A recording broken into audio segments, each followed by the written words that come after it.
Izeraka izany ny fanazavana izay nentin'ny zanaky sénateur Lilson René makasika indrindra ny zavaniseho teny antoerana fa nambarany fianakaviana ihany koa izay fianakavian'ny sénateur Lilson René fanatrihan'ny mpisolovava ity lolo ity avokoa ny fizavana rehetra izay notanterahina ny maraina teo amin'ny trano fonenany.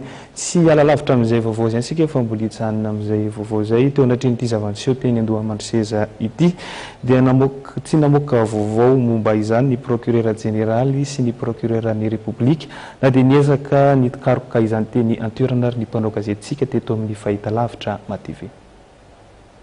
Teo anatin'ny fizavana ny tranon'ny sénateur Lilson teny Andohamandriseza dia niezaka nanantona ireo tompon'andraikitra ny mpanao gazety. Isan'izany ny procureur général sy ny procureur de la république saingy tsy nisy namevaly mazava momba ny raharaha izy ireo. Nolazain'ireto tompon'andraikitra ny voafitsarana ireto fa mbola ao anaty fanadihadiana lalina ny raharaha ka tsy mbola misy ny vaovao afaka omeny. Tena mbola teo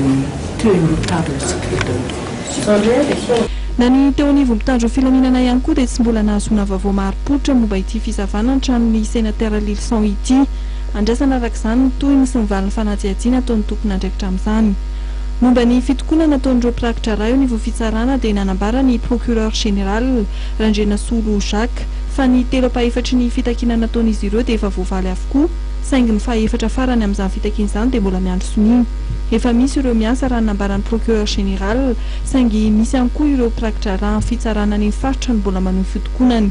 Ho an'ny fitsarana etsy Anosy dia efa misy ireo miasa ary efa mandray ny raharaha izy ireo.